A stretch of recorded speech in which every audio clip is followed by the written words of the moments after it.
Hello everyone, welcome back to my YouTube channel जहां हम medical science को बनाते हैं एक interesting subject. As we all know, in previous lecture we have discussed 3 steps of hemostasis. First step था vasoconstriction. Ultimate aim of the vasoconstriction is to reduce excessive loss of blood from the injured area. Second step is platelet adhesion. When damaged endothelium start releasing a sticky molecule von Willebrand factor, so circulating platelets attracted towards that von Willebrand factor, which leads to sticking of circulating platelets injured area. That is known as platelet adhesion. हमने ये भी कहा था that platelet adhesion is defined as the process in which platelets stick to non-platelet surface. Third step, which is platelet activation, in which we have discussed when von Willebrand factor binded with circulating platelets through GP1B2A. So this starts a signaling pathway which ultimately result formation of thromboxane A2. Also हमने ये भी discuss किया था कि जब आपका von Willebrand factor platelet के साथ बाइंड कर रहा होता है तो इसी सिचुएशन में प्लेटलेट्स अपने शेप को चेंज कर रहे होते हैं into spiky protrusion which are finger like projection. और इन स्पाइकी प्रोट्रूजन की वजह से अल्टीमेटली जो प्लेटलेट का सरफेस एरिया है वो इंक्रीज होने लगता है, जिसकी वजह से प्लेटलेट के अंदर साइटोप्लाज्म में कुछ डीपली सिचुएटेड ग्रेन्यूल्स होते हैं जो रिलीज होना स्टार्ट करते हैं। That particular simple process is known as release reaction. So as we have discussed, जब भी आपके प्लेटलेट्स वॉन विलीब्रांड फैक्टर के साथ इंटरैक्ट करते हैं तो एक तो आपका थ्रोम्बोक्सिन A2 बनता है, लेकिन इनकी बाइंडिंग की वजह से कुछ ऐसे सिग्नलिंग पाथवे भी स्टिमुलेट होते हैं जिसकी वजह से प्लेटलेट का अल्टीमेट शेप चेंज होने लगता है और रिलीज रिएक्शन स्टार्ट होती है। Now what is release reaction? जो प्लेटलेट्स के साइटोप्लाज्म में डीपली सिचुएटेड ग्रेन्यूल्स होते हैं वो इन सिग्नलिंग पाथवे की वजह से अपनी लोकेशन से हटकर प्लेटलेट के सरफेस की तरफ आना स्टार्ट करते हैं and then due to increased surface area they start releasing their products. अब आपको ये समझना होगा कि प्लेटलेट्स के अंदर ऐसे कौन कौन से ग्रेन्यूल्स होते हैं और वो ग्रेन्यूल्स किस किस टाइप के प्रोडक्ट्स को रिलीज करते हैं जो कि हीमोस्टेसिस की प्रोसेस को कंटिन्यू रखने में हेल्प करता है। नाउ वैसे तो प्लेटलेट्स के अंदर डिफरेंट टाइप के ग्रेन्यूल्स होते हैं but the most important are two. First of all there is alpha granule and there are delta granules. अगर आप देखोगे डेल्टा ग्रेन्यूल्स को डेल्टा ग्रेन्यूल उसके शेप के अकॉर्डिंग बोला जाता है। ऑल्सो इसका शेप एक बैग जैसा है, इस वजह से साइंटिस्ट इसे सैक लाइक अपीयरेंस भी कहते हैं। ऑल्सो ये बहुत ही ज्यादा डेंस होते हैं, that is why delta granules are also known as dense granules. Now इसकी अपीयरेंस के बेसिस पर आप ये याद कर सकते हो कि इन ग्रेन्यूल्स के अंदर कौन कौन से प्रोडक्ट होते हैं। The sac word represent the 3 substances which are produced by delta granules of the platelets. First, S represents the serotonin.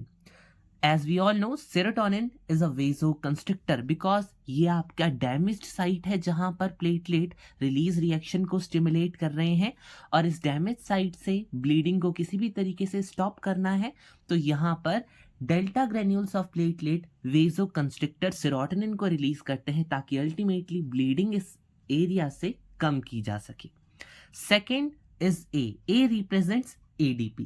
ADP is adenosine diphosphate. Remember students, we had already discussed in anticoagulation mechanism that when our body is normal, endothelium is normal, so in our blood there is a ADP molecule which helps in activation of platelet surface receptor. But because in normal situation endothelium releases ADP dephosphatase, which is an enzyme which helps to break down that ADP and inhibit the activation of platelets. आपको याद होगा हमने discuss भी किया था कि normal condition में ADP आपके ब्लड में पाया जाता है और वो प्लेटलेट के सरफेस पर अगर बाइंड हो गया तो प्लेटलेट के सरफेस रिसेप्टर को एक्टिवेट कर देता है, जिसकी वजह से प्लेटलेट एंडोथीलियम की तरफ अट्रैक्ट हो रहे होते हैं। बट क्योंकि नॉर्मल सिचुएशन में एंडोथीलियम एडीपी डी फॉस्फेटेज को रिलीज करती है, जो कि एडीपी को तोड़कर प्लेटलेट की बाइंडिंग और सरफेस रिसेप्टर के एक्टिवेशन दोनों को इनहिबिट कर देता है। But in this situation, delta granules of platelets start releasing ADP और यहाँ पर ये ADP को रोकने के लिए आपकी एंडोथीलियम नॉर्मल नहीं है, यानी कि यहाँ पर एंडोथीलियम ADP डीफॉस्फेटेजेस को रिलीज नहीं कर रही है। तो यहाँ पर जब डेल्टा ग्रेन्यूल्स ऑफ प्लेटलेट इस एडीपी को रिलीज करना स्टार्ट करते हैं तो ये एडीपी सर्कुलेटिंग प्लेटलेट्स जब इस इंजर्ड एरिया पर आएंगे तो उनके साथ बाइंड करके उनके सरफेस रिसेप्टर को एक्टिवेट करेंगे और आफ्टर एक्टिवेशन ये उन प्लेटलेट्स को डैमेज्ड एंडोथीलियल सरफेस पर प्रेजेंट अडियरेंट प्लेटलेट्स के सरफेस पर बाइंड करवाने में हेल्प करेंगे, क्योंकि अब सर्कुलेटिंग प्लेटलेट्स ऑलरेडी एक्टिवेटेड और अडियरेंट प्लेटलेट्स के साथ जाकर बाइंड करेंगे। तो जब प्लेटलेट एक प्लेटलेट से बाइंड करता है तो एडीपी की वजह से अल्टीमेटली प्लेटलेट एग्रीगेशन देखने के लिए मिलता है, यानी कि प्लेटलेट्स इकट्ठे होने लगते हैं। सो यहां से हमें पता चलता है that ADP is a platelet activator जो एक्टिवेट करता है प्लेटलेट के सरफेस रिसेप्टर को और अल्टीमेटली प्लेटलेट एग्रीगेशन में हेल्प करता है। So this is the clinical point that जब हमारी बॉडी नॉर्मल होती है तो किसी भी तरीके से ब्लड में प्रेजेंट इस एडीपी को प्लेटलेट के सरफेस रिसेप्टर को एक्टिवेट होने से रोकती है। बट जब हमारी बॉडी डैमेज होती है तो एक्टिवेटेड प्लेटलेट्स उसी एडीपी को रिलीज करना स्टार्ट करते हैं ताकि इस एडीपी का यूज करके इंजर्ड और डैमेज्ड एरिया में प्लेटलेट्स के थ्रू एक प्लग क्रिएट किया जाए ताकि ब्लीडिंग को अल्टीमेटली स्टॉप कर दिया जाए। Now, C word here represents calcium. Okay, do you ever heard about the coagulation factors which are activated in the presence of calcium? Let's discuss. देखिए, calcium plays a very important role in activation of coagulation factor. Actually, coagulation factor आपके liver के द्वारा produce किए गए कुछ inactive enzymes होते हैं, कुछ इनएक्टिव प्रोटीन्स होते हैं जो कि एक दूसरे के साथ इंटरैक्ट करते हैं on the surface of platelets और एक दूसरे के साथ इंटरैक्ट करने के बाद वो एक दूसरे को एक्टिवेट भी करवाते हैं, लेकिन कैसे? With the help of calcium. Now students, सबसे पहला काम होता है कैल्शियम का कि वो आपके क्लॉटिंग फैक्टर्स को प्लेटलेट्स की मेम्ब्रेन पर अटैच करवाने में हेल्प करते हैं। As you can see in the diagram, this is the phospholipid membrane of the platelet and these are your clotting factors. So this is the function of calcium. Now second function है आपके calcium का कि यह आपके clotting factor के बीच interaction करवाता है ताकि ये एक दूसरे के साथ इंटरैक्ट करके एक दूसरे को एक्टिवेट कर सके। लेकिन कैसे? देखिए, यहाँ पर आपको बेसिक समझना बहुत ज़्यादा ज़रूरी है। आपके जितने भी कोएगुलेशन प्रोटीन्स होते हैं, कोएगुलेशन फैक्टर्स होते हैं, most of the coagulation factors आपके एमाइनो एसिड से बने होते हैं because they are proteins and proteins are synthesized with the monomeric unit of amino acids. और इनमें से एक मोस्ट कॉमन यूनिट जो आपके एमाइनो एसिड की पाई जाती है that is glutamic acid.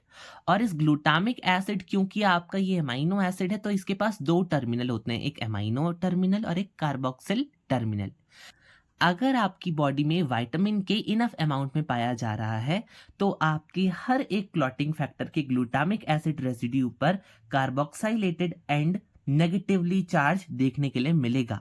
But अगर आपकी बॉडी में विटामिन के इनफ अमाउंट में नहीं है तो उस सिचुएशन में आपके हर एक क्लॉटिंग फैक्टर के ग्लूटामिक एसिड रेसिड्यू पर कार्बोक्साइलेटेड एंड आपको देखने के लिए नहीं मिलेगा। सो this is the main important point जहां पर आपको विटामिन के की जरूरत होती है।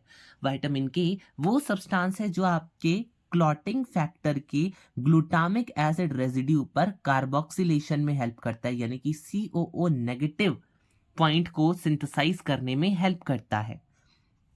As you can see in both the diagram, if the patient is healthy, so उसकी बॉडी में जो ये क्लॉटिंग फैक्टर है उनके ग्लूटामिक एसिड रेसिड्यू पर कार्बोक्साइलेशन हो रखी है, यानी कि COO नेगेटिव वाला पॉइंट देखने के लिए मिल रहा है। अब अगर आप देखो, भले ही कैल्शियम ने इन दोनों फैक्टर्स को प्लेटलेट की मेम्ब्रेन पर अटैच कर दिया है, लेकिन द प्रॉब्लम हियर इज जो कार्बोक्साइलेटेड एंड है आपके दोनों के दोनों क्लॉटिंग फैक्टर के, दोज आर नेगेटिवली चार्ज, और अगर कैल्शियम ना होता तो ये दोनों नेगेटिव चार्ज एक दूसरे की तरफ कभी अट्रैक्ट ही नहीं होते, because negative negative always repels. So यहाँ पर कैल्शियम इन दोनों के बीच आकर इनके इंटरैक्शन में हेल्प करता है, और जब ये इंटरैक्ट कर पाते हैं तब ये कैल्शियम एक क्लॉटिंग फैक्टर की प्रेजेंस में दूसरे क्लॉटिंग फैक्टर को एक्टिवेट करवाने में भी हेल्प करता है। As you can see, calcium helps in sticking, क्योंकि कैल्शियम हेल्प करता है क्लॉटिंग फैक्टर को प्लेटलेट की मेम्ब्रेन पर स्टिक करने में एज वेल एज उन्हें एक्टिवेट करवाने में। So this is the function of calcium, and these are the three substances which are produced by alpha granules of platelets. Now let's move towards the alpha granules. So what are alpha granules? There are very little population of future doctors who knows that alpha granules of platelet also releases some important clotting factor which helps in coagulation pathway, like clotting factor number 5th and clotting factor number 8th। क्योंकि most of the doctors को ये पता होता है कि आपके जो clotting factors होते हैं वो केवल लिवर के द्वारा सिंथेसाइज किया जाता है, लेकिन बहुत ही कम ऐसे फ्यूचर डॉक्टर्स हैं जिन्हें ये पता है कि अल्फा ग्रेन्यूल्स ऑफ प्लेटलेट्स भी कुछ इंपॉर्टेंट क्लॉटिंग फैक्टर्स को रिलीज करने में हेल्प करता है। इसके अलावा अल्फा ग्रेन्यूल्स रिलीज करते हैं फाइब्रिनोजन को। ये वही फाइब्रिनोजन है जो कि कोएगुलेशन के दौरान फिब्रिन में कन्वर्ट होने लगता है। इसके अलावा अल्फा ग्रेन्यूल एक बहुत ही इंपॉर्टेंट सब्सटेंस रिलीज करते हैं, दैट इज PDGF, यानी कि platelet derived growth factor. As the name indicate, this is the growth factor which is derived from the platelets. इस ग्रोथ फैक्टर की अपनी ही एक फंक्शनैलिटी है। ये ग्रोथ फैक्टर सबसे पहले इंजर्ड साइट पर जो स्मूथ मसल सेल्स होती हैं उनके पास जाकर उन्हें इंफॉर्मेशन देता है, स्टिमुलेट करता है, ताकि वो प्रोलिफरेट करे, माइटोसिस में जा सके। और सेकेंडली, यही platelet derived growth factor at the site of injury जो इंजर्ड कोलेजन फाइबर्स होते हैं, फाइब्रोब्लास्ट होते हैं, उन्हें स्टिमुलेट करता है ताकि ज्यादा कोलेजन फॉर्मेशन हो सके। ज्यादा स्मूथ मसल प्रोलिफरेशन और ज्यादा कोलेजन के डिपोजिशन की वजह से ये जो इंजर्ड एरिया था ये परमानेंटली सील होने लगता है। दोबारा से आपकी जो इंजर्ड एरिया था वो पहले की तरह रीऑर्गेनाइज होना स्टार्ट कर देता है, ताकि इस इंजर्ड एरिया में कंप्लीट सीलिंग हो सके। नाउ स्टूडेंट, इस स्टेप की भी अपनी क्लिनिकल इंपॉर्टेंस है। Let's discuss. देखिए, हमने ये पढ़ा था कि आपके delta granules of platelets ADP को रिलीज करते हैं, जो एडीपी सर्कुलेटिंग प्लेटलेट्स के रिसेप्टर को एक्टिवेट करके उन्हें ऑलरेडी एक्टिवेटेड प्लेटलेट्स के साथ एग्रीगेट करने में हेल्प करता है। लेकिन कई पेशेंट में, जैसा कि हमने पहले भी डिस्कस किया था, जिनकी बॉडी में इंक्रीज्ड थ्रोम्बोटिक एक्टिविटी देखने के लिए मिलती है, ज़्यादा प्लेटलेट एग्रीगेशन देखने के लिए मिलता है, तो we as a doctor prescribe them as aspirin. Situation में क्या था, थ्रोम्बोक्सिन A2 ज्यादा रिलीज हो रहा था, तब प्लेटलेट एग्रीगेशन ज्यादा देखने के लिए मिल रहा था। लेकिन इस सिचुएशन में अगर ADP ज्यादा एक्टिव हो गया और ADP के ज्यादा एक्टिव होने की वजह से एग्रीगेशन ज्यादा देखने के लिए मिला, तो तब आप एज अ डॉक्टर पेशेंट को कौन सी ड्रग प्रेस्क्राइब करते हो? एस्पिरिन ड्रग भी इसके लिए यूज की जा सकती है, बट मोस्ट स्पेसिफिकली टिक्लोपिडीन वो मेडिकेशन है जो कि इनहिबिट करती है एडीपी रिसेप्टर्स को ऑन द प्लेटलेट के सरफेस पर। ये जो एडीपी रिसेप्टर्स हैं जो एडीपी से बाइंड होने के बाद एक्टिवेट हो जाते थे, ये टिक्लोपिडीन इन्हीं रिसेप्टर को जाकर इनहिबिट कर देती है। तो अब यहां पर एडीपी आकर बाइंड हो नहीं सकता। अगर एडीपी बाइंड नहीं होगा तो प्लेटलेट एक्टिवेट नहीं होगा, और प्लेटलेट एक्टिवेट नहीं होगा तो प्लेटलेट एग्रीगेट भी नहीं होगा। तो पेशेंट की बॉडी में थ्रोम्बोटिक इवेंट्स भी कम हो जाते हैं। And as we discuss student, हमारी बॉडी में विटामिन के की डेफिशिएंसी नहीं होनी चाहिए, क्योंकि अगर विटामिन के की डेफिशिएंसी होगी तो जो क्लॉटिंग फैक्टर है वो कार्बोक्साइलेटेड नहीं हो पाएंगे। अगर कार्बोक्साइलेशन नहीं होगी तो नेगेटिव चार्ज नहीं होगा आपके क्लॉटिंग फैक्टर्स के पास। इट मीन्स आपकी बॉडी में इनफ अमाउंट में कैल्शियम है, इनफ अमाउंट में क्लॉटिंग फैक्टर तो है, बट वो क्लॉटिंग फैक्टर कैल्शियम की प्रेजेंस में इंटरैक्ट ही नहीं कर सकता, क्योंकि इंटरैक्शन तब होता था जब आपका कैल्शियम कार्बोक्साइलेटेड एंड्स को जोड़ने का काम करता था, लेकिन यहाँ पर तो कार्बोक्साइलेटेड एंड है ही नहीं, क्योंकि विटामिन के ही नहीं है। दैट इज वाई यहाँ पर कैल्शियम आपके एक क्लॉटिंग फैक्टर को दूसरे क्लॉटिंग फैक्टर से स्टिक नहीं करवा सकता, यानी कि ना ही क्लॉटिंग फैक्टर्स को प्लेटलेट की मेम्ब्रेन पर बाइंड करवा सकता है और ना ही उन्हें एक दूसरे के साथ इंटरैक्ट करवाने में हेल्प कर सकता है, जिसकी वजह से कोएगुलेशन सिस्टम के जितने भी क्लॉटिंग फैक्टर है वो एक्टिवेट नहीं हो पाएंगे। अल्टीमेटली पूरा का पूरा क्लॉटिंग सिस्टम रुक जाएगा। सो this is the clinical point which related with the vitamin के।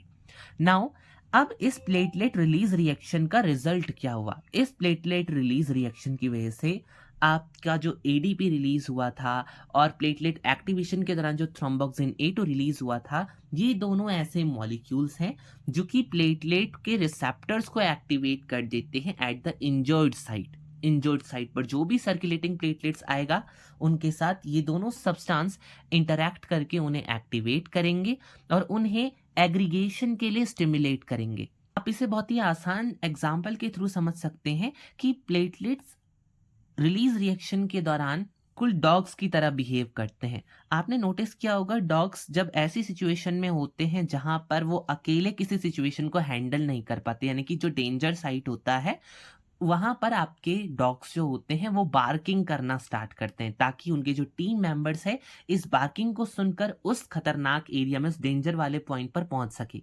इन the same way platelets are those dogs which sense the danger at the injured site. जैसे ही वो साइट पर डेंजर को डिटेक्ट करते हैं दे स्टार्ट रिलीजिंग बार्कनिंग। अब बार्किंग तो कर नहीं सकते platelets, but platelets barking in the form of release reaction. वो क्या रिलीज करते हैं? ADP and thromboxane A2। जिस तरीके से डॉग्स के टीम मेंबर को बार्किंग के रूप में सिग्नल मिलता है खतरे का, इन द सेम वे इन दोनों केमिकल सब्सटेंसेस के थ्रू अदर सर्कुलेटिंग प्लेटलेट्स को सिग्नल मिलता है डेंजर का, जिसके रिस्पॉन्स में सारे के सारे डॉग के जो टीम मेंबर्स होते हैं वो at the site of danger पहुंच जाते हैं। इन द सेम वे आपके इन सिग्नलिंग मॉलिक्यूल की वजह से अदर सर्कुलेटिंग प्लेटलेट्स को सिग्नल मिल जाता है और ये at the site of injury aggregate होना स्टार्ट करते हैं। क्योंकि मैंने पहले से भी आपको ये चीज बताई है कि एडीपी और थ्रोम्बोक्सिन A2 आपस में मिलकर प्लेटलेट के सरफेस रिसेप्टर को एक्टिवेट करते हैं और आफ्टर सरफेस रिसेप्टर एक्टिवेशन ये प्लेटलेट्स को एग्रीगेट करने में भी हेल्प करते हैं, because they are platelet aggregator, जिसकी वजह से एक प्लेटलेट दूसरे प्लेटलेट के साथ स्टिक होना स्टार्ट करने लगता है। That is known as platelet aggregation. Remember students, don't confuse this word with platelet adhesion. Platelet adhesion वो स्टेप था जहां पर प्लेटलेट नॉन प्लेटलेट सरफेस से बाइंड करता है, लेकिन ये वो स्टेप है जहां पर प्लेटलेट प्लेटलेट के सरफेस से ही बाइंड करता है। Let's recall the steps. First of all, जैसे ही इंजरी हुई थी वेजो कंस्ट्रिक्शन देखने के लिए मिला था और injured endothelium von Willebrand factor को रिलीज करना स्टार्ट करते हैं। ये von Willebrand factor circulating platelets को अपनी तरफ अट्रैक्ट करता है और प्लेटलेट के सरफेस पर प्रेजेंट GP1B2A रिसेप्टर से जाकर बाइंड करता है और प्लेटलेट को सिग्नल देता है to releases thromboxane A2, that is platelet activation. After platelet activation मैंने बताया था जब वॉन विलीब्रांड फैक्टर प्लेटलेट से इंटरैक्ट करता है तो इसका शेप भी चेंज हो रहा होता है, जिसकी वजह से प्लेटलेट के अंदर के जो ग्रेन्यूल्स है वो रिलीज होना स्टार्ट करते हैं। ये जो ग्रेन्यूल्स है इनमें प्रेजेंट होता है एडीपी, जो कि थ्रोम्बोक्सिन A2 के साथ मिलकर प्लेटलेट के सरफेस रिसेप्टर को एक्टिवेट कर देता है और इन प्लेटलेट्स को ऑलरेडी अडियरेंट और एक्टिवेटेड प्लेटलेट के साथ एग्रीगेट करने में हेल्प करता है। That step is known as platelet aggregation. अब इन सारे के सारे स्टेप्स की वजह से अल्टीमेटली जो आपका एक लूज प्लेटलेट प्लग बना है, this platelet plug is known as primary platelet plug. As you can see, we have written result in formation of initially loosely arranged platelets plug known as primary hemostatic plug. इन सारी process की वजह से जहां पर platelet adhesion, activation और release reaction and platelet aggregation, इन चारों प्रोसेस की वजह से अल्टीमेटली आपका एक लूजली अरेंज्ड प्लेटलेट प्लग बनता है जिसे आप प्राइमरी हीमोस्टैटिक प्लग कहते हो। प्राइमरी बिकॉज ये इनिशियली बना है, सबसे पहले बना है। हीमोस्टैटिक प्लग क्यों? क्योंकि ये वो प्लग है जो हीमो यानी कि ब्लड को स्टैसिस यानी कि रोकने में हेल्प करेगा। So that is all about primary hemostatic plug. Now students remember, during primary hemostatic plug formation, जब primary hemostatic plug का formation हो रहा होता है तो इस दौरान प्लेटलेट अपने सरफेस पर एक इंपॉर्टेंट फैक्टर को एक्सप्रेस करना स्टार्ट करने लगते हैं, दैट इज फॉस्फेटिडाइल सीरीन, जो कि नेगेटिवली चार्ज होता है, which in turn stimulate the binding and activation of coagulation system factors, जो कि आगे चलकर आपके क्लॉटिंग फैक्टर या क्लॉटिंग सिस्टम के जो क्लॉटिंग फैक्टर्स होते हैं उनको एक्टिवेट और बाइंड करवाना स्टार्ट करता है प्लेटलेट की सरफेस पर, एज वी हैव रिटन कहां पर, on the phospholipid membrane of platelets, किसकी प्रेजेंस में, कैल्शियम की प्रेजेंस में।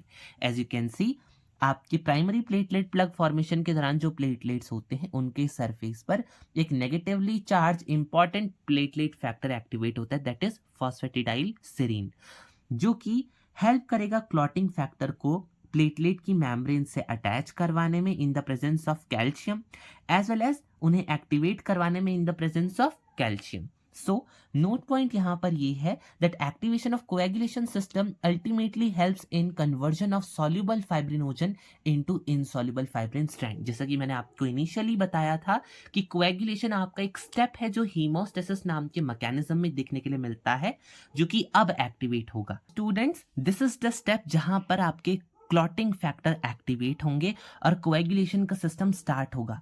कोएगुलेशन सिस्टम यानी कि जिसके थ्रू अल्टीमेटली प्लाज्मा में जो सॉल्युबल फाइब्रिनोजन प्रोटीन है वो कन्वर्ट होने लगेगा into insoluble fibrin strands. Now students, always remember, coagulation system दो पाथवे के थ्रू कंडक्ट होता है, intrinsic pathway and extrinsic pathway. आज हम जस्ट एक ओवरव्यू ले लेते हैं कि आखिर इंट्रिंसिक और एक्सट्रिंसिक पाथवे का एक्चुअल हिस्टोरिकल ओरिजिनेशन कहाँ से हुआ है। So because most of the students ये सोचते हैं कि intrinsic pathway takes place inside of the blood vessels and extrinsic pathway takes place outside of the blood vessel, that is completely wrong. Imagine आपने मेरी ब्लड वेसल से 5 ml of blood collect किया और उसे क्लीन स्टेराइल ट्यूब में रख दिया, क्या ये ब्लड कोएगुलेट हो जाएगा? बिल्कुल हो जाएगा। तो क्या ये क्लॉटिंग सिस्टम आपका इंट्रिंसिक सिस्टम है या एक्सट्रिंसिक सिस्टम है? अब मोस्ट ऑफ द स्टूडेंट सोचते हैं ये एक्सट्रिंसिक सिस्टम है क्योंकि ये बॉडी के बाहर देखने के लिए मिल रहा है। No, this is intrinsic system. Okay, how we can say it is intrinsic system? So let's discuss. Because in the beginning जब साइंटिस्ट क्लॉटिंग के बारे में कुछ नहीं जानते थे, कोएगुलेशन सिस्टम पर स्टडी कर रहे थे, रिसर्च कर रहे थे, तो उन्होंने ये देखा कि जितने बार भी पेशेंट की ब्लड वेसल से एक स्टेराइल नीडल का यूज करके 5 ml ऑफ ब्लड या कितने भी ml ऑफ ब्लड को कलेक्ट किया जाए और उसे एक क्लीन ट्यूब में कलेक्ट किया जाए, तो चाहे आप उस ट्यूब को कितना भी क्लीन कर लो, ब्लड स्टिल बिकम्स कोएगुलेटेड, यानी कि ब्लड तब भी कोएगुलेट होता जा रहा है। मल्टीपल एक्सपेरिमेंट परफॉर्म करने के बाद भी ट्यूब को स्टेराइल कर लें, तब भी ब्लड जब भी आपकी वेसल से बाहर निकालकर उस ट्यूब में डाल दिया जाता है, so this blood will become coagulated. So the reason is, scientist ने ये पाया कि जब भी ब्लड किसी नॉन एंडोथीलियल सरफेस से टच होता है, सो ब्लड के अंदर ही कोई ऐसी प्रॉपर्टी है, ब्लड के अंदर ही कोई ऐसा फैक्टर है जिसकी वजह से ब्लड अपने आप कोएगुलेट हो जाता है बिना किसी एक्सट्रिंसिक सब्सटेंस के एडिशन के। That is known as intrinsic pathway because coagulation is the intrinsic property of the blood. यानी कि ट्यूब को क्लीन करने से कुछ नहीं होगा, क्योंकि ट्यूब में ऐसा कुछ भी नहीं है जो क्लॉटिंग को इनिशिएट करता है। एक्चुअल में ब्लड में ही कोई ऐसा फैक्टर है जो कि जब भी किसी नॉन एंडोथीलियल सरफेस से इंटरैक्ट करता है तो वो क्लॉटिंग को स्टार्ट कर देता है, कोएगुलेशन को स्टार्ट कर देता है, because this property is present within your own blood. That is why this is known as intrinsic pathway of coagulation. Now students, बाद में चलकर ये पता चला, कुछ रिसर्चर्स ने पाया कि ये जो फैक्टर है ब्लड में जो कोएगुलेशन को स्टिमुलेट कर रहा है, this is a contact factor. बाद में एक दूसरे साइंटिस्ट है जिन्होंने कहा नहीं नहीं मेरा नाम होना चाहिए यहाँ पर, तो उन्होंने इसे हगीमैन्स फैक्टर बोल दिया। But after some time there was a scientist जिन्होंने इसे फैक्टर नंबर 12 कह दिया। तब से हम ये कहते हैं कि इंट्रिंसिक पाथवे वो पाथवे है कोएगुलेशन का जिसमें बिना किसी एक्सटर्नल सब्सटेंस के एडिशन के ही ब्लड में प्रेजेंट कॉन्टैक्ट फैक्टर या फिर फैक्टर नंबर 12 जैसे ही किसी नॉन एंडोथीलियल सरफेस से इंटरैक्ट करता है वैसे ही वो एक्टिवेट हो जाता है और पूरे के पूरे कोएगुलेशन सिस्टम को एक्टिवेट कर देता है, because this clotting factor number 12 or this contact factor is already found in your blood and this coagulation is generated by your own blood. That is why this pathway is known as intrinsic pathway of coagulation. Now students, अब समझते हैं कि extrinsic pathway का origination कहाँ से हुआ। जैसा कि हमने डिस्कस किया कि समय के दौरान कोई भी नॉलेज नहीं थी कोएगुलेशन मैकेनिज्म की, तो नॉर्मली जो ब्लड कलेक्ट किया गया था एक बहुत ही क्लीन ट्यूब के अंदर, बहुत ही स्टेराइल ट्यूब के अंदर, वो हमेशा कोएगुलेट हो जाता था। I don't know, due to some intuitions, consequences की वजह से एक साइंटिस्ट ने अपनी टेबल पर पड़ा हुआ साइट्रेट नाम का एक सब्सटेंस लिया और उस क्लीन ट्यूब में प्रेजेंट ब्लड के अंदर इसे डाल दिया। Now in the presence of citrate doctors and scientist becomes surprised, क्योंकि जैसे ही इस ब्लड के अंदर, जिसे क्लीन ग्लास ट्यूब में भरा हुआ है, इसके अंदर जैसे ही साइट्रेट को ऐड किया गया, ब्लड का इंट्रिंसिक कोएगुलेशन सिस्टम रुक गया, यानी कि ब्लड क्लॉटिंग रुक गई, ब्लड क्लॉट नहीं हुआ।